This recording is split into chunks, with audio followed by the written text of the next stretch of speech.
JB chemical and pharma, वहां पर भी एक्शन दिखाई दे रहा है और वो टोरेंट फार्मा की जो कॉन कॉल हुई उसी की बात हम देख रहे हैं कि दोनों स्टॉक्स इस वक्त फोकस में है।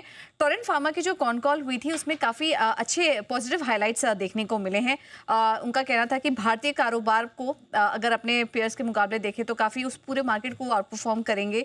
FY26 में अनुमान है कि 7,000 जो उनकी सेल्स फोर्स है वहाँ पे 7,000 और वित्त वर्ष 2027 तक 7,500 जो है वो सेल्स फोर्स में वहाँ पर बढ़ोतरी देखने को मिलेगी। तो इन्होंने गाइडेंस दी है अगले 2 से 3 साल में पोर्टफोलियो एक्सपेंशन के जरिए ब्राजील में 10 से 15% की ग्रोथ देखने का अनुमान है और बाकी सारी ज्योग्राफीज में भी ग्रोथ काफी अच्छी नजर आ रही है। तो ये तो कुछ पॉजिटिव पॉइंट्स थे ही, लेकिन जेबी केमिकल और फार्मा के साथ जो मर्जर का इन्होंने अनाउंसमेंट किया उसके बाद भी काफ़ी पॉजिटिव चीज़ें यहाँ पर निकल कर आ रही हैं। उनके कॉन कॉल में उनका कहना है कि जो अनाउंसमेंट हुई है अगले 6 से 9 महीने में जो प्रक्रिया है वो पूरी तरह से पूरी हो जाएगी और अगले 2 से 3 साल में 400 से 450 करोड़ की कॉस्ट सिनर्जीज होते हुए दिखाई देंगी, जिसका कि फायदा जो 20% फायदा है वो इसी तिमाही में इसी साल मिलना शुरू हो जाएगा।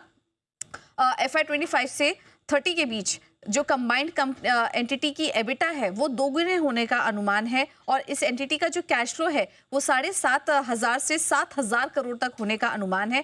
Net debt to EBITDA target में भी कमी देखने को मिलेगी। वित्त वर्ष 2028 का उनका अनुमान है कि 1.1 टाइम्स और 29 तक 0.6, यानी कि यहाँ पर भी हम देखेंगे कि एक सुधार देखने को मिलेगा। अगर अनुमान देखें, एस्टिमेट्स देखें जो ब्रोकरेज की तरफ से आ रहे हैं, जो आय है कंबाइंड एंटिटी की FY27 तक माना जा रहा है कि 19,729 करोड़ के पास रहने का अनुमान है। कामकाजी मुनाफा इनका करीब 63,070 करोड़ के आसपास रह सकता है और मार्जिन भी देखिए करीब 32% के पास रहेंगे, जिसमें कि फायदा जो है वो जेबी केमिकल्स एंड फार्मा के जो शेयरधारक हैं उनको काफी मिलता हुआ दिखाई देगा, क्योंकि वहां पर एक काफी बड़ा सुधार और बड़ी सिनर्जीज यहाँ पर क्रिएट होते हुए नजर आएगी। इसी वजह से हम देख रहे हैं कि दोनों ही स्टॉक्स आज एक्शन में है टोरेंट फार्मा के कॉन कॉल के बाद।